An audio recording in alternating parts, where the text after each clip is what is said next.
위대한 화가들 중에 초상화를 통해서 여러 가지 수입을 올렸던 분들이 많이 있습니다. 그래서 부잣집 모델을 앉혀놓고 열심히 그려주고 돈을 받던 그런 분들이 꽤 있었죠. 그런데 가끔씩은 보면 이 화가들이 자기 자신을 그린 경우도 있습니다. 자화상이라 그러죠. 거울을 보고 자기를 그린 작품들이 꽤 많이 있습니다. 여러분이 잘 아시는 반 고흐 같은 사람도 자화상 여러 작품 남겼는데 아마 여러분도 한 번쯤은 귀 잘린 귀에 붕대를 감고 이렇게 자기 자화상 그린 걸 보신 적이 있을 겁니다. 렘브란트 같은 화가도 자기 자화상을 80점 정도 그렸다고 합니다. 자화상을 그릴 때 어떤 느낌일 것 같습니까? 거울 속에 비친 자기를 계속 보면서 그리는 거죠.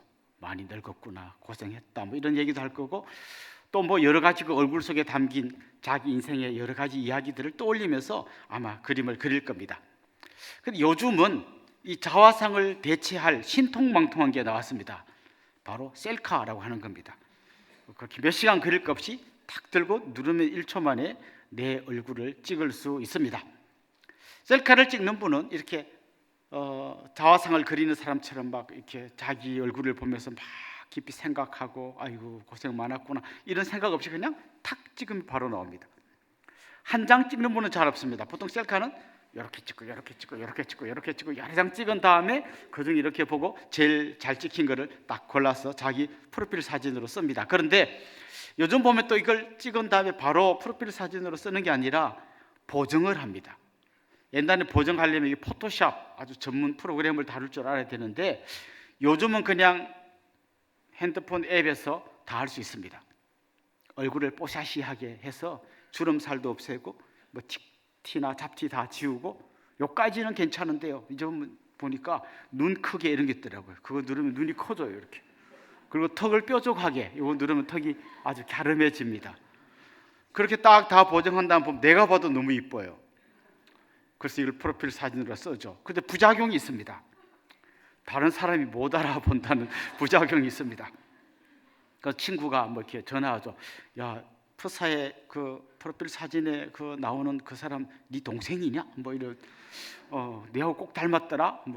여기까지는 괜찮은데 야, 어찌 딸이 너랑 똑같이 생겼냐? 이러면 이제 이건 심각해지는 겁니다. 너무 많이 보정하면 진짜 원래 얼굴을 잃어버리는 거죠.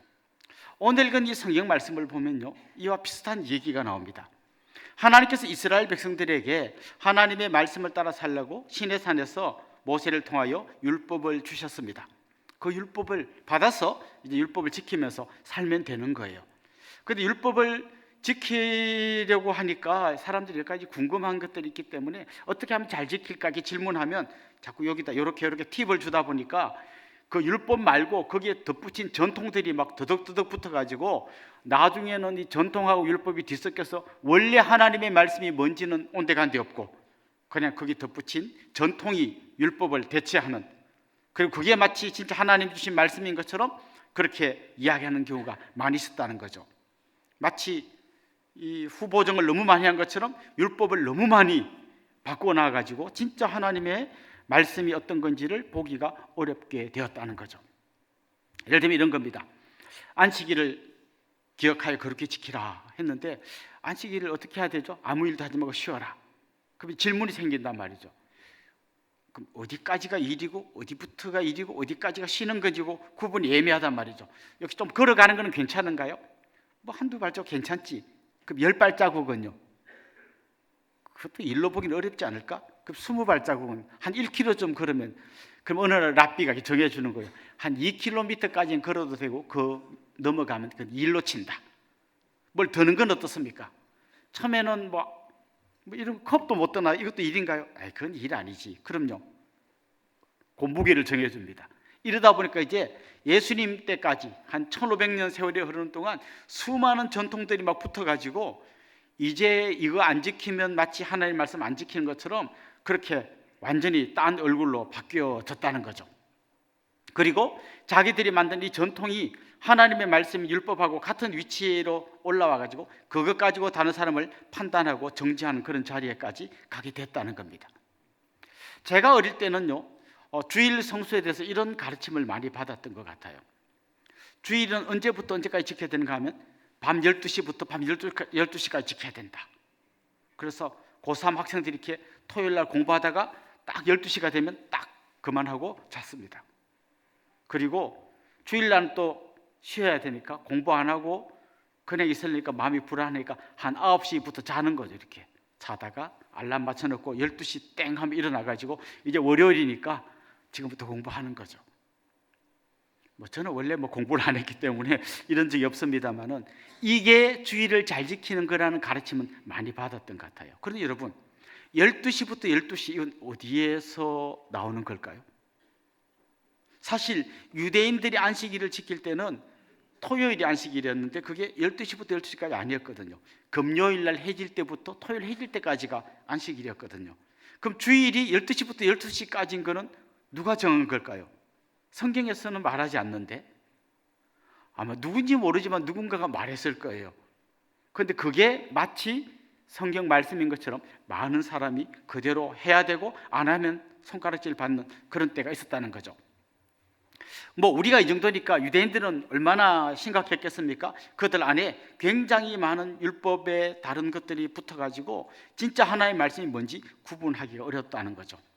자, 그런 상황에서 오늘 본문에 보면 이렇게까지 율법과 전통을 철저히 지키는 유대인들 중에 제일 잘 지킨다고 하는 바리새인과 서기관들이 예루살렘에서부터 갈릴리에서 사역하고 있는 예수님을 찾아옵니다. 꽤 먼 거리를 이들이 찾아오는 거죠. 왜 찾아오는 걸까요? 소문을 들었습니다. 예수란 자가 나타나가지고 막 신비한 기적을 행한다고 하더라. 병자를 고쳐주고 그 다음에 풍랑을 잠잠케 하고 이런 소문이 이제 쫙 퍼졌겠죠. 사람들이 궁금해하는 겁니다. 예수가 어떤 자지? 그런데 사실은 예수님 무슨 기적 행하는 것 자체가 이들에게 특별히 위협적이지는 않았을 거예요. 문제는 거기에 사람들이 모인다는 거예요. 오병이어의 기적의 현장에 남자만 5천 명 모였으니까 막 10,000명, 15,000명이 모였을 거 아닙니까? 이건 바리새인들에게 상당히 어떤 위기감을 불러일으켰을 겁니다. 왜냐하면 지금까지 이 종교 권력의 최정점에 서 있던 그들이 예수란 경쟁자를 만난 거죠. 사람들이 바리새인을 최고인 줄 알고 모셨는데 예수를 막 따라가니까 불안감을 느낀 거죠.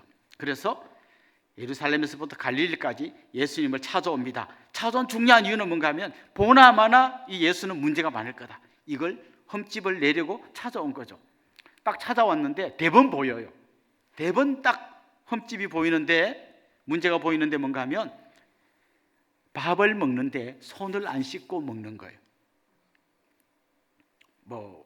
우리 문화에서는 여러분 전혀 이해되지 않는 말이죠. 우리 코로나 겪으면서 손 잘 씻어야 된다고 우리 다 알고 있습니다. 왜냐하면 여기에 여러 세균들이 묻어오기 때문입니다. 깨끗이 씻어야 되는 거죠. 그런데 지금 이 당시에 손을 씻는 거는 세균 때문에 깨끗이 씻는 의미가 아니라 일종의 정결 예식을 그들이 하는 거예요. 막 비누칠 해가지고 뽀득뽀득 씻는 게 아니라 그냥 물을 좀 묻히면서 손이 깨끗해졌다. 그리고 이제 밥을 먹는 거죠. 그런데 예수님의 제자들이 그렇게 안 하더라는 거예요. 그래서 오늘 본문에 보면 바리새인들이 예수님에게 문제를 제기합니다. 왜 당신의 제자들은 떡을 먹을 때 손을 씻지 않습니까? 이렇게 물어봅니다. 궁금함이 생기더라고요. 예수님은 손을 씻었을까? 제 생각엔 예수님만 씻고 제자들은 안 씻고 그러지는 않았을 것 같아요. 다 안 씻을 것 같아요. 근데 왜 예수님한테 왜 당신은 손 씻지 않고 이렇게 질문하지 않고 왜 당신의 제자들은 손을 씻지 않습니까? 이걸 전문용어로 쓰리 쿠션이라고 합니다. 이렇게 바로 때리지 않고 이렇게 노련하게 뒤통수를 딱 때리는 거죠. 자, 이렇게 예수님께 질문할 때 예수님께서 그들에게 대답해 주신 내용이 오늘 본문의 중요한 핵심 내용입니다. 주님은 그들의 이 질문에, 그들의 그 비난에 대답하시면서 진짜 하나님의 말씀을 지키며 사는 게 뭔지, 그들이 엉터리로 만들어 놓은 뽀샵 처리를 너무 많이 해가지고 알아보지 못하게 만들어 놓은 그 율법 말고 하나님이 원래 그들에게 주신 그 날 것 그대로의 율법이 뭔지, 그 말씀이 뭔지를 알려주십니다. 좀 더 우리식으로 적용해 본다면 진짜 오염되지 않은 순전한 복음이 뭔지를 우리에게 또 그들에게 알려주시고 있는 게 오늘 본문의 말씀입니다. 주님은 지금 그들에게 뭘 주로 이야기하는가 하면 내가 만든 복음이 아니라 하나님이 원하는 말씀, 그 복음을 따라가야 한다는 것을 이야기하고 있습니다. 그래서 한 가지 예를 듭니다. 그 바리새인들에게 주님 일종의 반론을 제기하면서 예를 드는데요. 그 10계명에 보면 5번째 계명이 있습니다. 내 부모를 공경하라라고 하는 거죠. 근데 이 바리새인들, 그 당시에 율법을 철저히 지킨다는 사람들이 어떻게 이 계명을 자기식으로 지켰나 하면 이런 거가 있습니다. 원래 하나님께 드려야 되는 게 있는데, 아니 부모님께 드려야 되는 게 있는데 그거를 부모님 안 드리고 이렇게 말하는 거죠. 이건 하나님께 드린 물건이야, 이렇게 말하는 순간 부모님에게 안 드려도 되는 거예요. 자, 이게 아주 귀한 게 있습니다. 이거 원래 부모님 드려야 되는 건데 이건 하나님께 드린 거야. 그들 표현으로 마가복음에 보면 고르반이라고 말하는데요, 이거 고르반이야 이렇게 말하면 어떻게 됩니까? 부모님께 안 드려도 돼요. 근데 이건 누가 씁니까? 자기가 씁니다. 아주 기가 막힌 걸 그들이 찾아낸 거예요. 하나님께 드린 거다라고 말하고 하나님께도 실제로 안 드리고 부모님에게도 안 드리고 실제로는 자기가 쓰는 거죠. 예수님이 지금 그 얘기를 하는 거예요. 너희들은 지금 손 씻냐 안 씻냐라고 하는 너희들이 만들어 놓은 전통 안 지킨 걸 가지고 비난하고 있는데, 실제로 너희는 그 전통을 가지고 하나님이 하라고 한 진짜 그 말씀의 진정한 의미, 부모를 공경하라고 한 이 의미는 온데간데 없고 니네가 만들어 놓고 왜곡시킨 이상한 걸 지키면서 그게 마치 하나님의 말씀을 잘 지키는 것처럼 착각하고 있구나, 이걸 알려주시는 거죠. 그러면서 이사야서의 말씀을 인용해서 이렇게 말씀하십니다. 이 백성이 입술로는 나를 공경하되 마음은 내게서 멀도다. 여러분, 껍데기로 열심히 하는 거하고 진짜 마음에서 우러나서 하는 거는 굉장히 다릅니다. 뭐 이런 경우를 한번 우리 상상해 봅시다. 이제 결혼한 부부가 신혼 초에 이제 서로 잘하기로 각서를 쓰는 거죠. 뭐 원하는 거 다 말해, 내가 다 해줄게. 좋아. 그러면 일주일에 한 번씩 설거지 해줘. 그리고 한 달에 한 번은 외식, 1년에 한 번은 해외여행. 오케이? 아, 좋아, 해주지. 한 10년쯤 지났습니다. 그런데 남편이 아내를 보는 눈이 전혀 관심이 없는 눈이에요. 소 닭 보듯이 그냥 뭐 있는지 없는지 관심이 없는데 맨날 전화하는데 들어보니까 여자 목소리가 맨날 나오고 막 이래. 아내가 물어봅니다. 자기 나 사랑해? 그럼 사랑하지. 진짜 사랑하는 거 맞아? 그럼 진짜 사랑하지. 아닌 것 같은데. 이 사람이 왜 이래? 내가 일주일에 한 번씩 설거지 꾹꾹 해줬지, 한 달에 한 번씩 외식 시켜줬지, 그리고 10년간 해년마다 다 해외여행 시켜줬지. 이래도 사랑하는 거 아니야? 무슨 의미인지 와닿으시죠? 겉으로 드러난 몇 가지 행동, 그걸 다 했다고 해서 그게 진짜 마음에서 우러나온 사랑하고 똑같을 수도 있지만 전혀 아닐 수도 있다는 거죠. 그러니까 지금 이 바리새인들의 문제는 뭔가 하면 마음에서부터 우러난 순종이 아니라 자기들이 만들어 놓은 전통과 이렇게 범벅이 된 이거 가지고 열심히 겉으로 지키는 걸로 이게 율법을 잘 지키는 거라고 그렇게 말했다는 거죠. 사실 우리도 얼마든지 이런 함정에 빠질 수 있습니다. 예를 들면 주일 성수 잘하고 11조 잘하고 술 담배 안 하고 제사 안 지내고 한 요 4가지만 잘하면 교회에서는 꽤 믿음 좋은 사람으로 인정받습니다. 근데 그게 진짜 내 마음 깊은 곳에서부터 하나님에 대한 그 사랑 때문에 우러나와 사는 건지, 아니면 이렇게 안 하면 벌 받을까 봐, 이렇게 하면 남들에게 손가락질 당할까 봐 한다면 우리도 어쩌면 이 바리새인들의 오류에 빠질 수 있다는 것이죠. 사람들은 범죄한 아담 이후에 자기 중심성을 갖고 살아갑니다.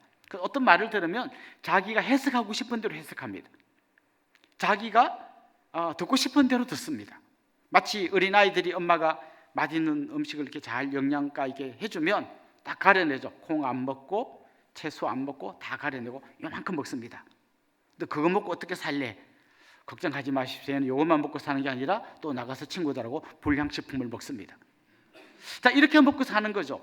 진짜 먹고 싶은 것만 먹고 가려낼 건 다 가려내고 듣고 싶은 것만 듣고, 이게 인간의 자기 중심성이라는 거죠. 하나님 말씀을 들을 때도 이렇게 듣는다는 거예요. 이런 유머가 있습니다. 엄마가 아이 교회 갈 때 이제 500원짜리 동전을 2개 줍니다. 요거는 헌금하고 요거는 더 맛있는 거 사 먹어라. 그래서 아이가 동전 2개를 들고 신나서 교회를 가다가 엎어졌어요. 그러다가 그만 돈을 놓쳐가지고 500원짜리 하나가 하수구 구멍에 퐁 빠졌습니다. 아이가 일어나면서 뭐라 그럴게요? 헌금할 돈 빠졌네. 예. 이게 우리가 하나님 말씀을 지키는 방식에 이런 게 너무나 자주 들어온다는 거예요. 자기 중심성 때문에 나 중심으로 이걸 다 해석하고 바꾸어 내는 것이죠. 지금 주님이 말씀하시려고 하는 건 뭔가 하면 내가 듣고 싶은 말이 아니라 내가 들어야 할 말씀을 들어야 한다는 거예요. 내가 듣고 싶은 말을 듣는 게 아니라 내가 들어야 할 말씀을 귀 기울여 듣는 게 진짜 신앙이라는 거예요. 사람들은 자꾸 내가 듣고 싶은 말만 들으려고 합니다. 그리고 때로는 내가 듣고 싶은 말을 해주는 사람을 찾아다닙니다. 거기에 대해서 디모데후서 4장 3절 4절에 보면 이런 말씀이 나옵니다. 때가 이르리니 사람이 바른 교훈을 받지 아니하며 귀가 가려워서 자기의 사욕을 따를 스승을 많이 두고 또 그 귀를 진리에서 돌이켜 허탄한 이야기를 따르리라. 진리의 말씀에서 귀를 돌이켜서 자기 귀를 즐겁게 해주는 딴 얘기를 쫓아간다는 거예요. 요즘 우리 주위에 이단들이 많이 있는데요, 이단 안에는 반드시 어떤 매력적인 포인트가 있습니다. 아니 왜 저렇게 막 대학도 나오고 똑똑한 사람들이 저런 말도 안 되는 이단에 들어가지? 그들이 전하는 메시지 중에 정말 내가 듣고 싶은 이야기가 꼭 한 가지 정도는 숨어 있는 거예요. 예를 들면 구원파서 이렇게 말합니다. 우리가 예수 믿고 내가 내 입으로 예수님을 영접하겠다고 고백하면 그때부터 우리의 과거, 현재, 미래의 죄가 다 용서된다. 자, 그럼 지금 당신이 죄를 짓는다면 그 죄는 어떻게 된 거죠? 이미 용서받은 죄예요. 내 이야기가 아니고 구원파 이야기입니다. 또 졸다가 잘못 들으시면 안 됩니다. 당신의 죄는 이미 다 용서된 거야. 그러니까 회개할 필요가 없어. 회개해? 회개한다는 말은 네 죄가 용서 안 됐다고 생각하는 거 아니야. 회개할 필요가 없어. 그러니까 젊은 사람들이 너무 매력적인 거예요. 내가 이제 구원받았기 때문에 뭔 짓을 해도 내 구원은 흔들리지 않아. 나는 구원에 확신이 있어. 이건 구원의 확신이 아니라 일종의 정신 승리예요. 그렇게 해놓고 그냥 지멋대로 살면서 누가 너 예수 믿는 사람이 그렇게 살면 돼. 왜 이래? 나는 예수 믿고 구원의 확신이 있는데. 요게 구원파의 교리고, 그래서 많은 젊은이들이 그 교리를 따라가는 거죠. 미국에서 굉장히 많은 사람들이 모이는 교회의 목사님 설교 중에 핵심이 이겁니다. 지옥은 없습니다. 사랑의 하나님이 왜 지옥을 만들었겠습니까? 지옥은 없습니다. 얼마나 매력적이에요. 많은 사람들이 그 교회에 몰려갑니다. 많은 사람이 모인다고 꼭 좋은 교회는 아닙니다. 사실 어쩌면 듣기 좋은 얘기를 해주기 때문에 사람이 많이 모이는 그런 경우도 많이 있습니다. 요즘 유튜브 같은 데는 11조 안 해도 된다. 그건 구약 때 하는 건데 신약 시대 성도들이 왜 하냐? 얼마나 좋은 말인지 몰라요. 내 수입이 갑자기 확 늘어나잖아요. 여기에 많은 사람들이 매우 매력적이라고 생각하고 따라가는 거죠. 그리고 뭐 다 잘 될 겁니다. 여러분 부자 될 겁니다. 병 나을 겁니다. 고난은 없습니다. 이런 얘기 사람들이 귀를 기울이지만 성경 그렇게 이야기하지 않아요. 믿는 자에게도 고난이 있고 이 고난을 통해서 우리가 더 성숙된다고 이야기합니다. 그래서 우리는 내가 듣고 싶은 이야기 들으려고 쫓아다니고 그거 이것저것 찾아다니면서 듣는 게 아니라 꼭 들어야 될 말씀 앞에서 내가 반응해야 되는 게 진짜 성경 말씀에서 우리 주님이 하시고자 하는 내용의 핵심인 것입니다. 고고학자들이 어떤 유물을 발견하면요, 굉장히 조심조심하면서 뭐 하냐면 아주 부드러운 붓 같은 거 가지고 거기에 묻은 모든 흙이나 먼지를 다 털어냅니다. 만약에 금속 제품이면 그 녹을 조심스럽게 벗겨냅니다. 그리고 진짜 원래 그 유물의 모습, 있는 그대로의 모습을 딱 재현해냅니다. 우리가 하나님 말씀 앞에서 그렇게 해야 되는 거죠. 내가 덧붙이고 내가 빼버린, 그래서 막 엉망진창이 된 뽀샵 처리가 너무 많이 된 하나님의 말씀이 아니라 진짜 하나님께서 말씀하려고 하는 그 원색적인 복음, 날 것 그대로를 우리가 받아야 한다는 것이죠. 내가 하나님의 말씀을 고치는 게 아니라 하나님의 말씀이 나를 고치게 해야 한다는 것이죠. 결국 이 십계명의 원리는 이런 겁니다. 그 하나님의 구원의 은혜를 감사하면서 하나님을 너무 사랑하라는 게 십계명의 초반부 이야기고, 그렇게 하나님을 사랑하다 보면 그런 마음으로 이웃을 사랑하게 되어 있는 게 십계명의 원리예요. 그러니까 정말 하나님 말씀대로 살다가 제대로 못 살면 그 양을 잡아가지고 제사를 지내면서 그 양이 처참하게 토막나 죽는 걸 보면서 원래는 내가 저렇게 심판받아야 되는데 내 대신 양이 죽는구나. 이제부터 나는 하나님 말씀을 따라 살아야지. 하나님, 거룩하신 하나님 닮은 존재로 살게 해주십시오. 이렇게 살아가야 한다는 거죠, 구약시대 성도들은. 그렇다면 오늘 우리는 날마다 십자가 앞으로 나아가야 되는 거예요. 내 죄를 대신해서 죽으신 예수 그리스도의 그 십자가의 은혜에 감격해야 되는 거죠. 그리고 정말 이 죄가 얼마나 무서우면 주님이 저렇게 처참하게까지 죽어야 했을까. 그래서 나는 그 죄를 멀리하고 그 주님과 함께 내 모든 정과 욕을 십자가에 못 박고 나는 주님과 함께 죽을 뿐만 아니라 주님과 함께 사는 그런 복된 삶을 살아가야 하는 것이죠. 이게 진짜 말씀을 따라 사는 삶이지, 그냥 정해놓은 몇 가지 규칙 지켰다고 그게 말씀 따라 사는 게 아니라는 거죠. 주님은 오늘 그 바리새인들 향해서 경고하십니다. 하나님이 심지 않은 것은 결국 뽑힐 것이다. 우리가 마태복음 13장에서 가라지 비유에 보면 주인이 심지 않았는데 원수가 심어놓은 가라지들이 있었잖아요. 마지막 날에 그거 다 뽑힐 거라는 거죠. 그것처럼 저렇게 엉터리로 하나님 섬기는 저런 사람들 결국 마지막 날에 다 뽑힐 것이다. 그러면서 맹인이 맹인을 인도하면 인도하는 자나 따라가는 자나 다 구덩이에 빠진다 경고하십니다. 사는 성도 여러분, 유튜브에 널려있는 듣고 싶은 얘기 계속 따라가다 보면 맹인을 따라가다가 결국 여러분도 구덩이에 빠질 수 있습니다. 듣고 싶은 이야기 따라다니지 마시고 들어야 될 말씀에 귀를 기울일 수 있기를 간절히 소망합니다. 특별히 바리새인들의 큰 착각이 뭔가 하면요, 겉을 깨끗이 하면 이게 속까지 변화시킬 거라고 생각합니다. 사실 모든 교육의 원리는 겉을 변화시켜서 속을 바꾸어 가는 겁니다. 군대 갔다 오신 분들 아시죠? 딱 들어가면 모든 군대의 그 물건들은 각을 잡아 놔두게 되어 있습니다. 우리 자매들이 이 말이 무슨 말인지 모를 텐데요, 자기가 덮고 잔 모포를 딱 해가지고 이렇게 딱 정돈해 놓는데, 이렇게 라운드가 되면 안 되고 딱 이렇게 모포가 각이 지게 이렇게 놔야 돼요. 원래 안 되거든요. 그래서 이렇게 손톱으로 해가지고 딱 각을 맞춰서 놔둡니다. 뭐 우리 속옷 이런 것도 그냥 놓으면 안 되고 딱 각을 맞춰서 딱 이렇게 세워놔야 합니다. 그럴 때도 딱 각을 잡고 걸어야 됩니다. 말도 다 낙가만 붙여가지고 말해야 됩니다. 그랬습니다 이래야지, 그랬는데 요거 뭐 이랬다가는 아주 혼납니다. 그 계속해서 이렇게 바깥을 훈련시키는 거예요. 각을 잡고 말도 이렇게 하고 이러면 내 내면의 군인 정신이 깃들게 된다는 거죠.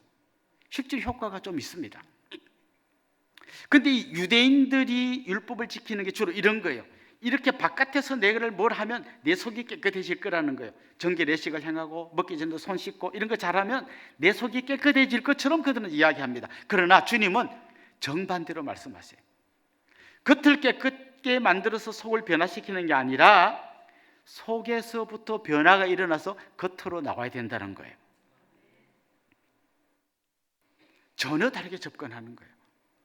그럼 속이 깨끗해지지 않았는데 겉이 그럴듯하게 나온 건 이걸 전문용어로 위선이라고 하는 거죠. 외식이라고 부르는 거죠. 내 속은 막 온갖 더러운 게 있는데 착한 척 하는 거지 그게 진짜 변화된 모습은 아니라는 거예요. 그래서 오늘 본문에 보면 주님께서 경고하시는 말씀이 나옵니다. 우리 18절에서 20절 같이 한번 읽어보겠습니다. 입에서 나오는 것들은 마음에서 나오나니 이것이야말로 사람을 더럽게 하느니라. 마음에서 나오는 것은 악한 생각과 살인과 간음과 음란과 도둑질과 거짓 증언과 비방이니 이런 것들이 사람을 더럽게 하는 것이요 씻지 않는 손으로 먹는 것은 사람을 더럽게 하지 못하느니라. 살인과 간음이나 도둑질, 거짓 증언 이런 거는요 갑자기 나타나는 게 아니라 사실은 마음에서부터 미리 생각을 하고 있는 게 겉으로 드러나는 겁니다. 그래서 여러분, 나는 실제로 나쁜 짓은 하지 않았고 생각만 좀 해봤다, 이걸 절대 가볍게 보면 안 됩니다. 나는 우리 남편이 나쁜 건 아닌데 그래도 저런 노래도 잘하고 키도 크고 축구도 잘하는 저런 가수랑 딱 하루만 살아봤으면 좋겠다. 살아본 적도 없고 만난 적도 없어요. 근데 이런 생각을 하는 게 결국은 어느 순간 행동으로 옮겨지는 거예요. 그 마음에서부터 이 죄가 시작된다는 거예요. 근데 오늘 본문에 보면 주님이 예를 든 살인과 간음과 도둑질과 거짓 증언 이런 게 전부 어디 나오는 건가 하면 십계명이 나오는 것들이. 무슨 말인가 하면 이 바리새인들은 겉으로 뭔가를 열심히 지키는 것 같지만 실제로는 십계명을 다 어기면서 살고 있다는 거예요. 껍데기는 깨끗하게 만드는데 그 안에는 온갖 더러운 것들이 가득 차 있다는 거죠. 자, 그럼 어디서부터 시작해야 합니까? 마음에서부터 시작해야 된다 그랬잖아요. 그럼 마음에서부터 어떻게 시작합니까? 우리는 말씀에 따라 십자가 앞으로 계속 나아가는 거예요. 그 십자가 앞에서 정말 내 모든 죄를 짊어진 그리스도를 만나는 거예요. 그 십자가의 은혜와 그 감격이 내 삶을 다 압도하게 하는 거예요. 그래서 내 마음속에서 마치 샘물이 막 솟아오르듯이 그 십자가의 은혜와 감격이 솟아오르게 해야 하는 거예요. 그리고 그것 때문에, 그 감격 때문에 내가 주님 닮은 삶을 살게 되는 거룩한 삶의 변화가 일어나기 시작하는 것입니다. 그럴 때 그 사람은 말씀을 가지고 다른 사람을 정죄하는 게 아니라 그 말씀을 나의 거울로 삼는 거죠. 어떤 사람은 말씀을 통해서 타인을 봅니다. 말씀이라는 유리창을 통해서 타인을 보면서 저 사람 저렇게 살면 안 되는데 합니다. 그러나 말씀은 남을 보는 유리창이 아니라 나를 보는 거울이 되어야 합니다. 그 거울 앞에 내가 설 때에 내가 너무나 주님으로부터 멀리 떠나와 있었구나, 그걸 깨닫고 돌아와야 하는 거죠. 저는 그런 의미에서 우리 다락방 모임이 굉장히 소중하다고 생각해요. 그 다락방 모임은요, 그 애들 말로 가오 잡는 자리가 아닙니다. 내가 뭘 주식을 투자했는데 막 따따블 올라가지고 막 진짜 내가 한턱 낼게, 이런 얘기하는 자리가 아닙니다. 그곳에서는 정말 말씀 앞에서 발견한 나의 초라한 모습들을 고백하면서 그게 서로 상승 자극을 일으키면서 우리의 모습을 돌아보고 정말 하나님께로 돌아가는 그런 소중한 자리인 것입니다. 여러분 보십시오. 바리새인들은 전통을 중요하게 생각하고 겉을 변화시켜 속을 바꾸려고 했지만 결국 그들은 위선과 가식으로 가득 찬 문제투성이의 사람으로 바뀌어져 있습니다. 주님 반대로 우리 속이 주님 만남으로 완전히 변화되면서 그게 우리의 삶을 바꾸어 가야 한다고 말씀하십니다. 그래서 우리는 날마다 그 십자가의 은혜 앞으로 나아가서 샘물처럼 솟아오르는 그 감격으로 우리의 삶을 바꾸어 가야 하는 것입니다. 여러분 모두가 그런 복된 삶을 살 수 있기를 주님의 이름으로 축원합니다.